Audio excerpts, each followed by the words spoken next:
But I do want to say that there is a question mark about whether we can actually continue to do narrative into next season. Our goal is to be back in early August or September. But frankly, there is an enormous amount of goodwill for the show, and there's an enormous amount of fantastic patrons. When you think about everything that we've uncovered from 2016, and those of you who have been with us for a long time, you'll remember Trump Russia and our investigation into Trump Russia and how that led us to understanding that there was a multinational attack on America by these foreign national forces, by these forces we dubbed the enemies of democracy. And these attacks have been continuing since 2016. They continue today. And a lot of what we've been seeing in the news just this week involved the same kind of forces, whether it's the coup attempt, the insurrection, or even the occupation of the Supreme Court. These are all things that are ultimately have foreign influences. And that's been a big core part of my reporting, whether it's reporting about Jeffrey Epstein or Elon Musk or even Benjamin Netanyahu or the UAE's involvement in 2016. These are the stories that you've only really seen on narrative because that's been the only place that has been able to run those stories. For a long time, people said to me, why are you focusing on January the 6th? It's overblown, the amount of January the 6th investigations you're doing. And I refused to stop because it was clear to me that what was going on was a massive insurrection and a coup attempt. And we were right. All our reporting has been borne out to be exactly correct in the last few weeks of hearings. And again, that reporting could not have happened unless you were there to support us at patreon.com/narrative. We're really proud of that. But as things stand right now, we do not have the funding to go into another season. My hope is that we will find that money. And my hope is that you will step up as well and help us find that money by joining up on Patreon, because that is the number one place that we get our revenue from. So it costs as little as $5 a month. We recommend $10 a month. It's a bit of money. I get that it's a bit of money in tough times. But when you think about the work that we're doing, when you think about the fact that we're helping democracy survive, and when you think about the impact we've already proven to have on the ecosystem and on the news cycle, it is money well spent. And it's money well spent for you and for generations still to come.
And hello, everybody. Welcome to a very special edition of Narrative Live. It wasn't even on the books. It's not even on the schedule. But here we are. You could still hear, I've got a bit of sickness in my throat, thanks to COVID. That was a fun 48 hours I had. So apologies, I'm going to be coughing from time to time. Maybe we won't even make the whole show, but give me 1 second here. Yeah, maybe you can't do the whole show, but we'll try. Eric was going to be here, but then he decided he wanted to go raise money instead. So thanks, Eric. We appreciate all the effort you're putting in to making narrative financially secure. And I hope you all took to heart the message we just ran earlier on about how important it is that everyone step up and support narrative as we head into the next season. There's a huge season ahead, but we are running out of money to fund it. So please consider joining us at patreon.com/narrative. I will say about the new COVID, it's like the old COVID. I had it way back 2 years ago, and the new one is just as gross. I will say as well that these new antiviral medications, I think it's called Plaxovid, are phenomenal because within just 48 hours, I have been transformed from being, practically dead on a couch or in a hospital room to being able to communicate with you right now. And that's because of this really a miracle drug. Plaxovid by Pfizer it almost immediately makes you feel better. So if you or someone you know falls for another bout of COVID, then make sure you reach for your doctors and ask them to give you Plaxivit. It's a bit of a mission to try and get them to do that for you. So there's all sorts of rules and regulations, especially here in Canada, but wherever you might be, it might be easier to get it. So highly recommended, very effective antiviral. It's got to be taken the first 3 or 4 days of symptoms onsetting, but really, really, really powerful and useful medication considering how awful COVID can really be. On tonight's show, we're going to do a little bit of a recap on the story that I wasn't here for, and I just missed telling you about it. So I thought I'll come back and talk a little bit about the incredible testimony that we heard this week of Cassidy Hutchinson and just remarkable storytelling that changed the whole narrative of Jan 6. Because remember, we had not until this time ever imagined that the president was so intimately involved in every little detail of what was happening specifically on January the 6th. Never mind that he wanted to drive up to the Capitol himself. Never mind that he was going to go up to the Capitol and try overthrow the incoming presidency. I mean, this is incredible stuff that we found out from Cassidy Hutchinson, and we're going to be listening to a lot of her clips tonight, but I promise you it's not just a recap of what you heard, because I got lots of new additional detail, which you're going to find really interesting, because it connects some of these dots that are just missing from the Jan 6 investigation. So hopefully we'll be able to explain a little bit more about what was going on at the hotel, at the Willard Hotel, but also how the other militia groups like the Oath Keepers and the Proud Boys, and also a militia group that you've not heard a lot about, the Praetorians, or the First Praetorians, about how they are integrated into what is becoming the biggest crime imaginable by any political person. Frankly, these days I've been wondering if this might actually land up being the first U.S. president to commit treason. And I think that's why it might be where we're heading as we keep analyzing all these different crimes and their influences. And a lot of that, of course, has to do with foreign influences. And we'll cover some of that tonight as well when we talk about the various, particularly Russian operatives that are involved in each section of this crime. It's becoming more and more obvious to me that behind almost every conspiracy, there was a Russian operative doing their work along the way. But let's begin by taking a listen to Cassidy Hutchinson talking a little bit about the crowd size. You remember that President Trump, the former president, had quite a thing about crowd sizes. He lied about the crowd size of his first inauguration. So you know that even on the way out, he's not going to be happy when the crowd isn't full. And the reason he wasn't happy was because most of his fans were bearing arms because they were about to try to overthrow the government. So they couldn't come into the secure area. So there's this really interesting conversation that goes on about whether you allow these Proud Boys and these Oath Keepers in with their weapons, because they're not going to kill him. They're not going after Donald Trump. They're going after somebody else. Interesting comments from him. So we're going to listen to that. I got to say, most people said to me this is like a John Dean moment. I loved Cassidy Hutchinson's testimony. I thought it was breakthrough stuff. It certainly turned the table on everything we had known up until that particular day. But I'm not quite sure it's the John Dean moment yet, because there seems to be a lot of John Dean moments still to come, especially now that we know that Pat Cipollone, the White House counsel who's tried so hard to get the president not to commit these crimes, that he is now being subpoenaed. It looks like he'll try cooperate. We'll see if he does. He's been resistant up until now. But, Pat Cipollone might in fact be our John Dean, and Cassidy Hutchinson maybe not quite Dean. Maybe she's the Alexander Butterfield. I don't know. Could be that's who she is. But I digress. Let's go back to January the 6th and figure out exactly what happened as Donald Trump wanted more crowds. In one text, you write, but the crowd looks good from this vantage point as long as we get the shot. He was effing furious. And the text messages also stress that President Trump kept mentioning the OTR, an off-the-record movement. We're going to come back and ask you about that in a minute. But could you tell us, first of all, who it is in the text who was furious? The he in that text that I was referring to was the president. And why was he furious, Ms. Hutchinson? He was furious because he wanted the arena that we had on the Ellipse to be maxed out at capacity for all attendees. the advance team had relayed to him that the mags were free-flowing. Everybody who wanted to come in had already come in, but he still was angry about the extra space and wanted more people to come in.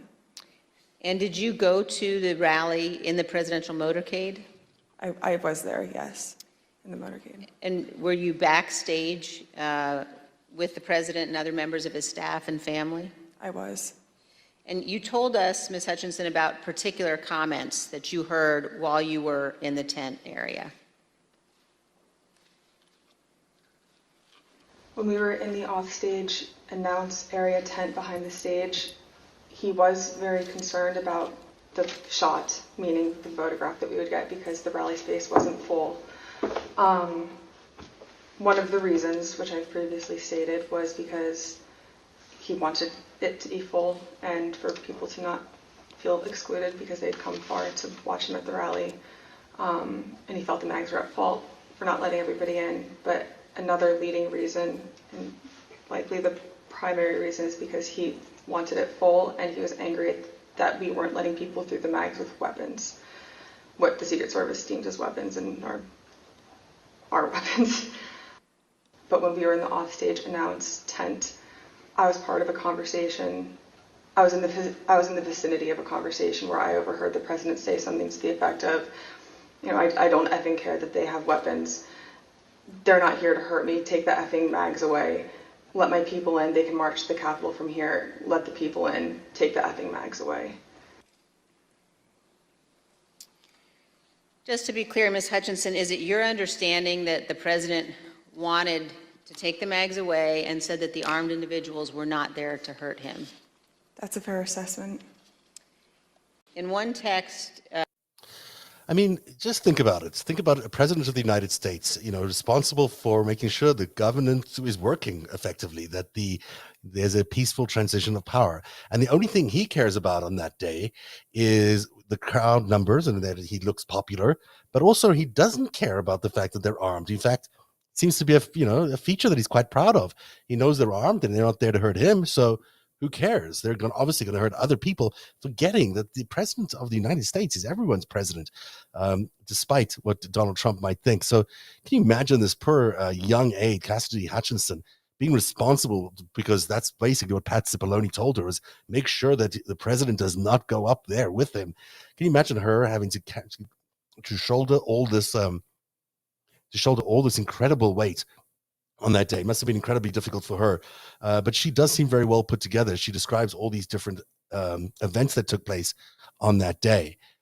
I am particularly struck by the lack of control around the president. I mean, we all hear about guardrails. We've spoken about guardrails, but there were none, obviously, around Donald Trump on January the 6th. But there was also, you get the sense that the guy was completely nuts. I mean, completely unhinged. Throwing food at the walls of the White House, demanding that the Secret Service drive him up to the Capitol Hill so he can overthrow a government, grabbing the steering wheel of his own security detail, swearing up and down, left, right, and center to everybody about whether the people are armed. He's the president of the United States, doesn't care that he might be in danger. I mean, this guy lost grips with reality in those last, maybe throughout the entire presidency, but certainly feels like during that period of time, he was unraveling and there was nobody able to control him. Just think about that there was no, the vice president clearly wasn't able to do anything. There was an attempt at the 25th Amendment, but even that, fell flat. No one was able to control this guy. He was basically a weapon determined to destroy democracy on that day, and he was going to do that regardless. It's absolutely stunning when you think about how close we got to absolute calamity that day. And as you listen to this next piece here, where they talk about the same president wanting to go on a, I guess they call it an off-the-record movement, which is basically they're taking him on a ride or taking him somewhere which is not previously planned. And this was his attempt to try and get from the ellipse where he was giving his speech to the Capitol directly and personally, so he could lead the mob all the way into the insurrection and the coup attempt. let's look at a clip of one of your interviews discussing that issue with the committee. When you were in one text, you write, but the crowd looks good from this vantage point as long as we get the shot. He was effing furious. And the text, let's look at a clip of one of your interviews discussing that issue with the committee. When you were talking about a scheduled movement, did anyone say what the president wanted to do when he got here? No. Not that I can specifically remember. I remember hearing a few different ideas discussed between Mark and Scott Perry, Mark and Rudy Giuliani. I don't know which conversations were elevated to the president. I don't know what he personally wanted to do when he went up to the Capitol that day. I know that there were discussions about him having another speech outside of the Capitol before going in. I know that there was a conversation about him going into the House chamber at one point. As we've all just heard, in the days leading up to January 6th, on the day of the speech, both before and during and after the rally speech, President Trump was pushing his staff to arrange for him to come up here to the Capitol during the electoral vote count. Let's turn now to what happened in the president's vehicle when the Secret Service told him he would not be going to the Capitol after his speech. First, here is the president's motorcade leaving the ellipse after his speech on January 6th.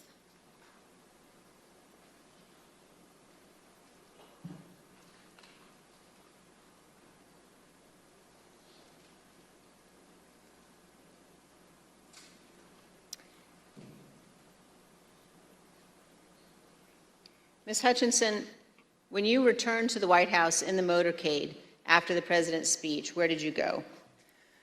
When I returned to the White House, I walked upstairs towards the Chief of Staff's office, and I noticed Mr. Ornato to go into his office, which was just across the hall from mine. When I went in, he shut the door, and I noticed Bobby Engel, who is the head of Mr. Trump's security detail, sitting in a chair, just looking somewhat discombobulated and a little lost. I looked at Tony, and he had said, "Did you effing hear what happened in the Beast?" I said, "No, Tony, I just got back. What happened?" Tony proceeded to tell me that when the president got in the Beast, he was under the impression from Mr. Meadows that the off-the-record movement to the Capitol was still possible and likely to happen, but that Bobby had more information. So once the president had gotten into the vehicle with Bobby, he thought that they were going up to the Capitol, and when Bobby had relayed to him, "We're not, we don't have the assets to do it, it's not secure," strong, a very angry response to that. Tony described him as being irate.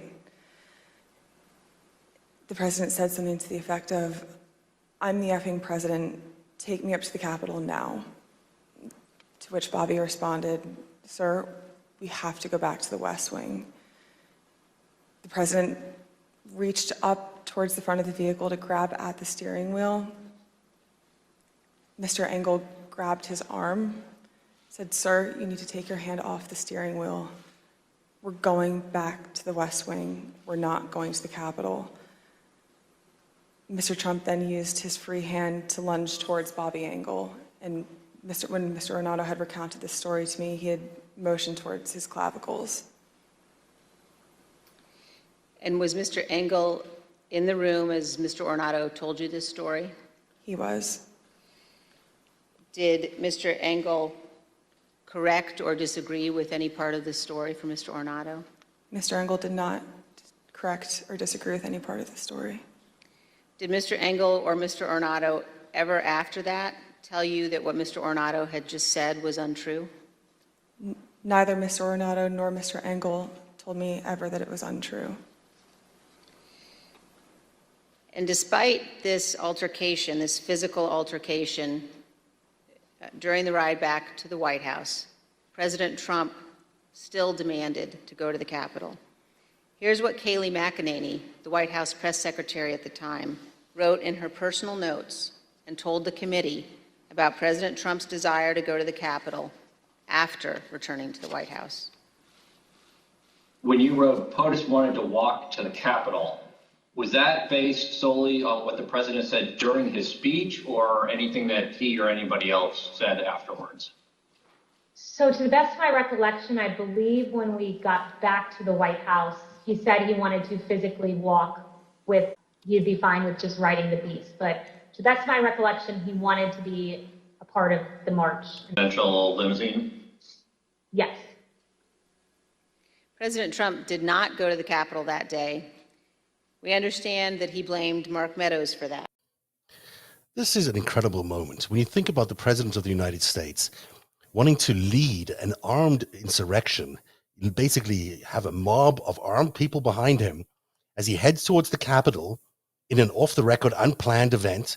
You know, they would have turned that motorcade. It's not just one car. We're talking about a motorcade that in the middle of what is already an unsettled scene with people running around with weapons and marauding around the Capitol. They were going to try and get this motorcade all the way up to the Capitol, which is hard to do anyhow, even if you're the president.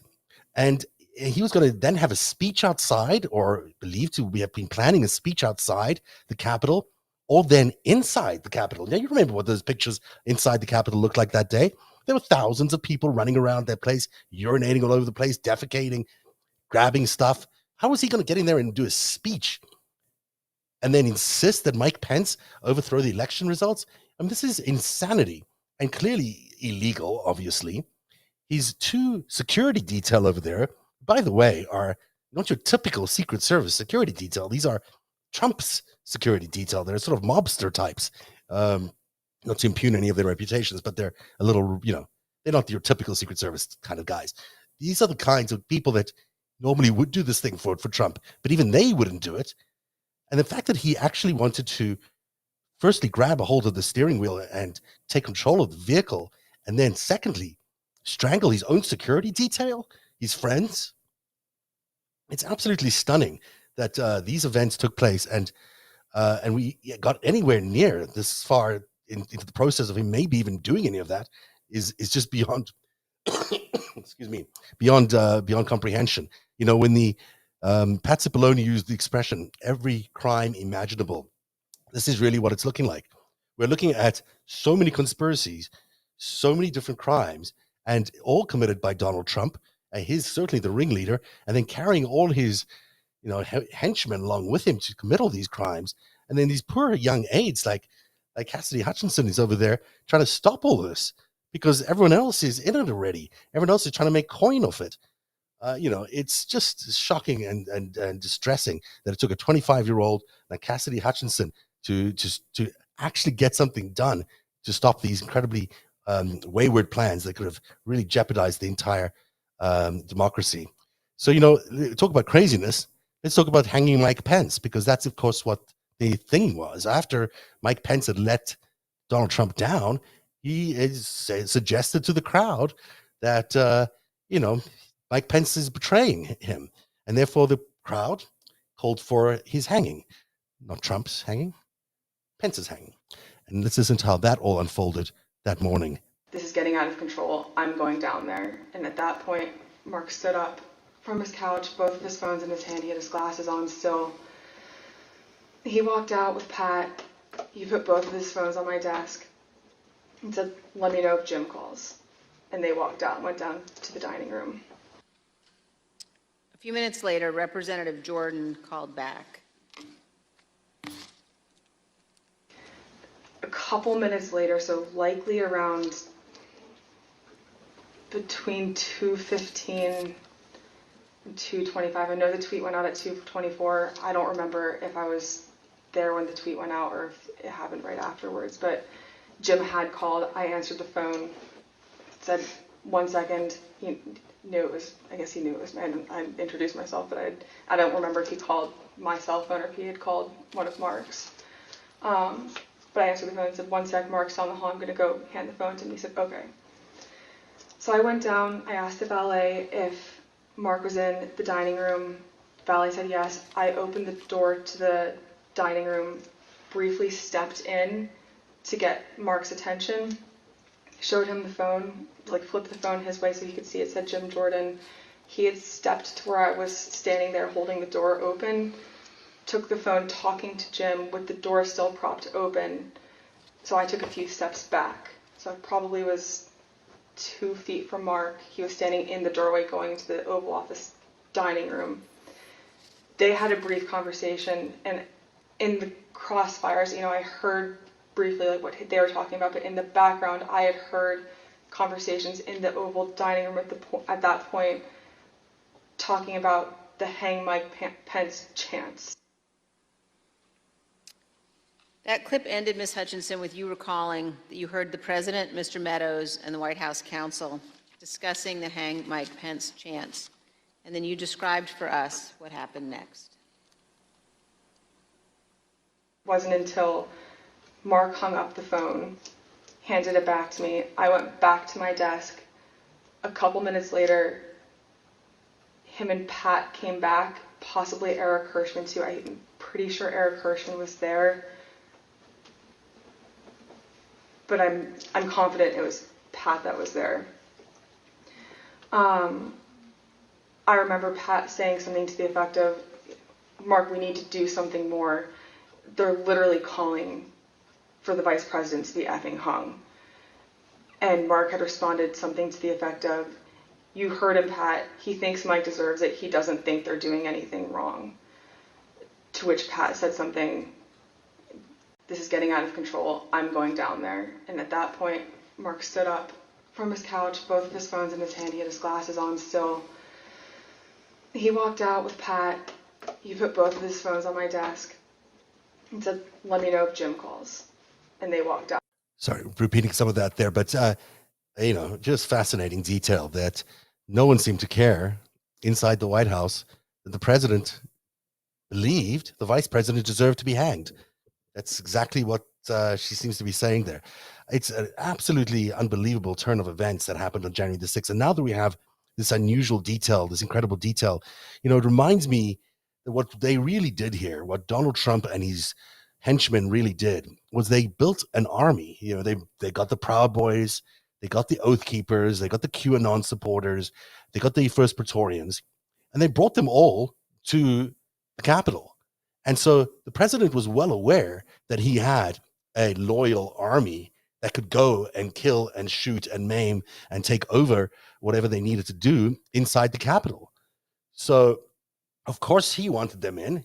He was allowing them in. He demanded that the gates be opened and all these armed people who should never be anywhere near the Capitol at all were be allowed in. And then he was going to use them as an army, as a private personal army, to overthrow the election results just because he did not want to lose.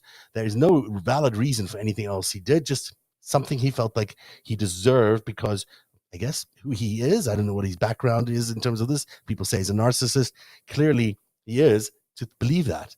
But you've got all these enablers around him. You've got all these people like Meadows and Ginny Thomas and Mike Flynn and Bannon and Cleveland Mitchell and Navarro and Sidney Powell. And you've got to wonder, where do all these people come from? Who are they?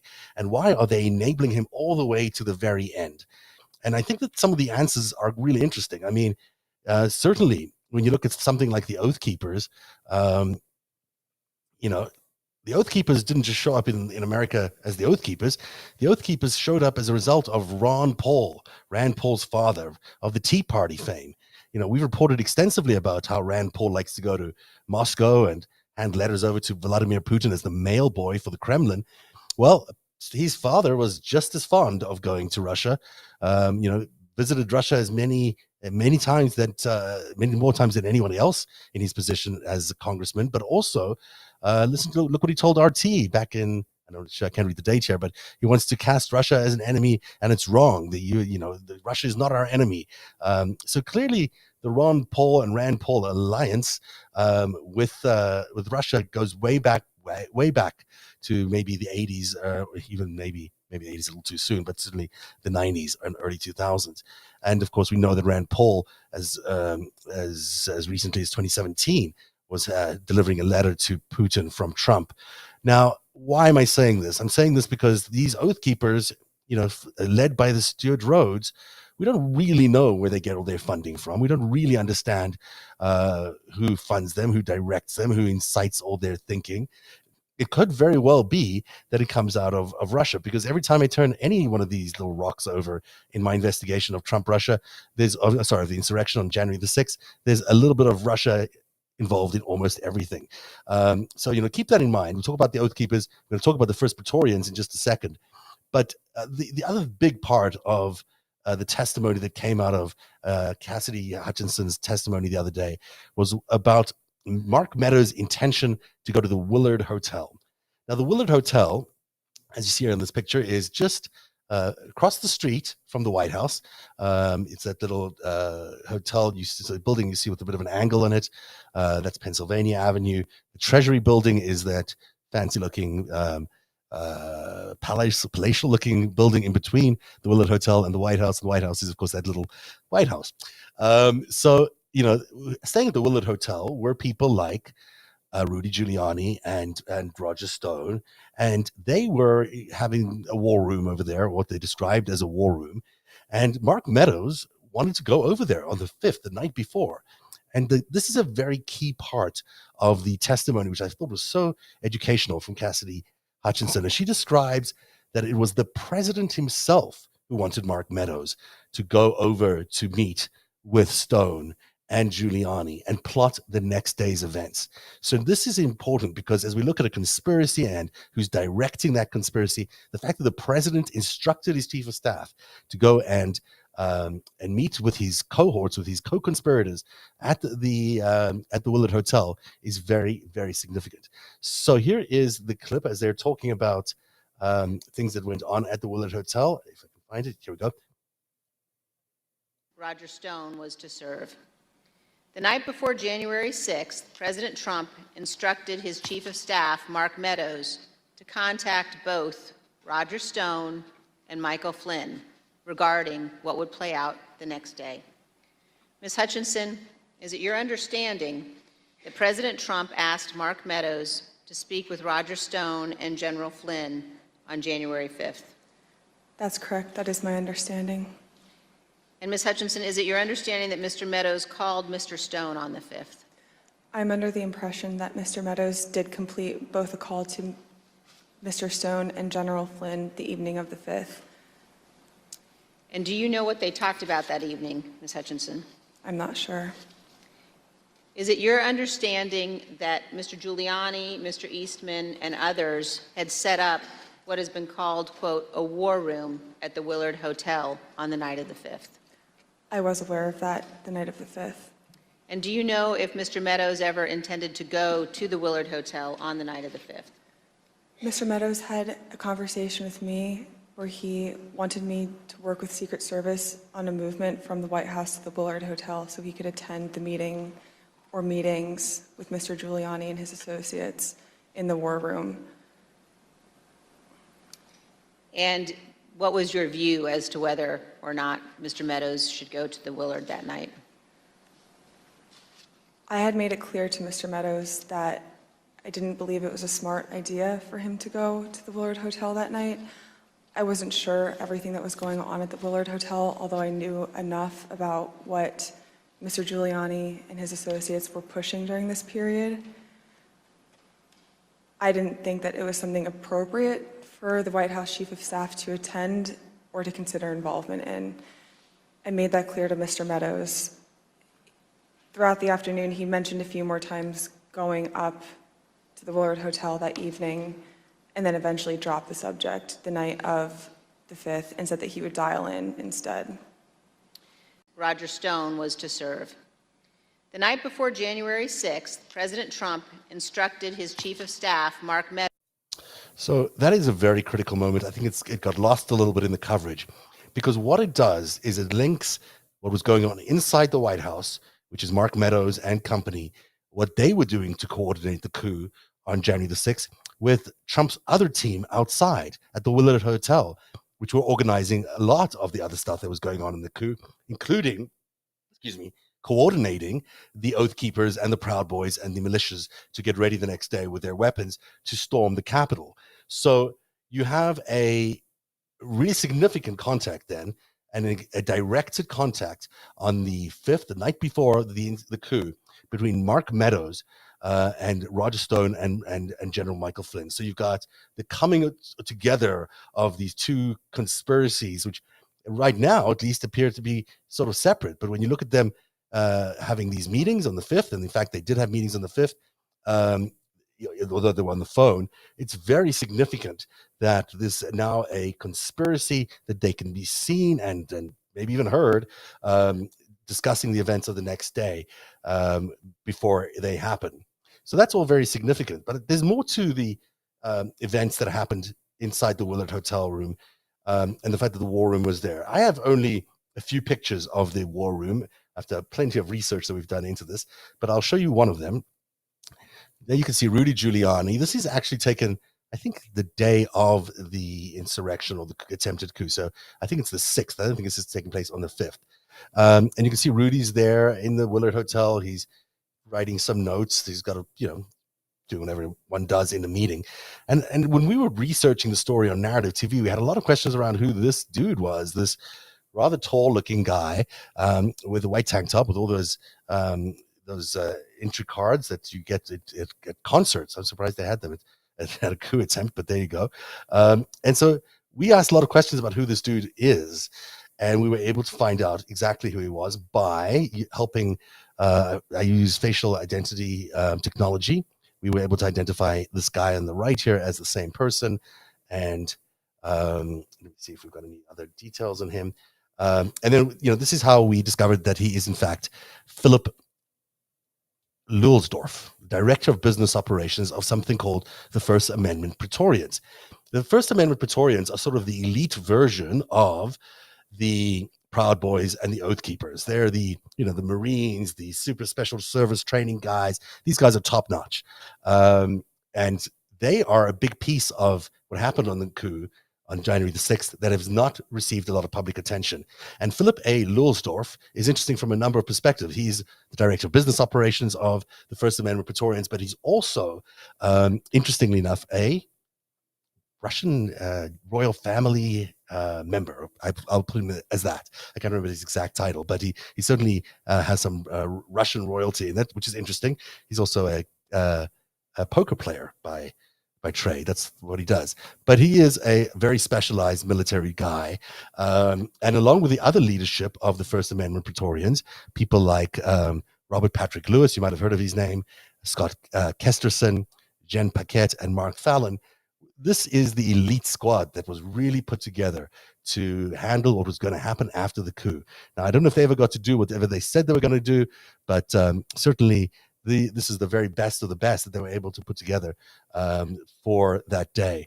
And it is Robert Patrick Lewis saying he's drawing a line in the sand, and military law enforcement and IC vets are drawing a line in the sand. So I bring this up because there's this war room where Mark Meadows is calling in, where you've got General Flynn calling in or being present. You've got Giuliani there, you've got Roger Stone there, and you've got this guy who happens to be a director of operations for the First Amendment Praetorians, one of the militia groups that is essentially helping to coordinate the coup attempt. And boy, does this now look like an actual military coup. I mean, it conducted and ordered, directed by the President of the United States, coordinated out of the Willard Hotel, and being supported by a bunch of military vets, which is what typically happens when you have these kind of military coup events.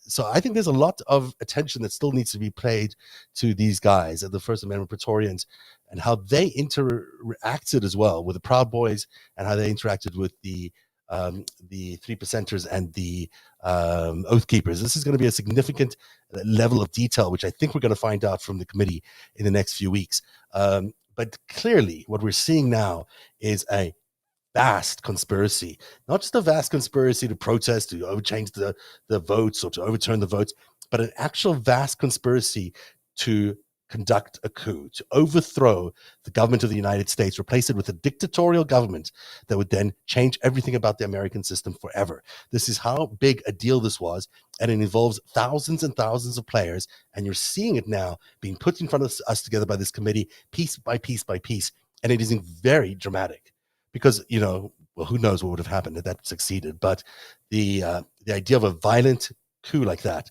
also just doesn't happen organically, normally, domestically. There are foreign influences involved in this, and we've been able to identify certainly some of the Russian forces that are involved in this. There's certainly Chinese forces were there all the way through. And I say forces, I mean influence forces like journalists and other operatives that were able to, augment and try and empower this coup to take place. And it's interesting. I say that today because today's the very day that Russia says that it is putting down its big wall to separate it from the West. And today's the day, or this week, that Joe Biden was in Europe, introducing a massive new amounts of military presence in Europe. In Poland, in particular, a permanent presence in Poland, more troops to Ukraine. And of course, we had Sweden and Finland join NATO this week. We are seeing the forming of these two alliances in a war configuration. We're seeing China and Russia, on the one hand, unite and separate themselves from the world. And we're seeing the rest of the world, the democracies of the world, unite as well and form an opposition to this Chinese-Russia alliance. And yet that's exactly the same tension we also saw taking place on January the 6th. It's the same players. It's Donald Trump, who we know is a Russian asset. And we know that Vladimir Putin was involved in many aspects of the Donald Trump presidency. So it's not hard to imagine that it would be serving their interests, China's and Russia's interests, to overthrow the government, to weaken democracy as their anointed leader, Donald Trump, was being forced out of power, which is exactly what they were doing. But you can see how all these pieces start to add up.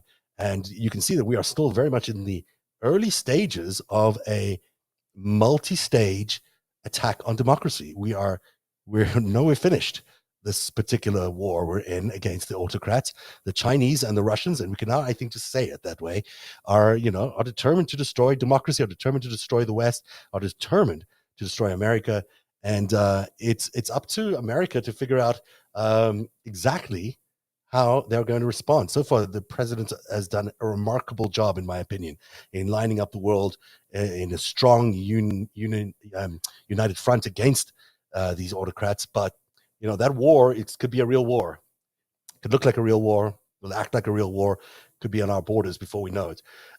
So this is why it's so important that the truth be told about January the 6th, that we don't just allow some of the truth to be told.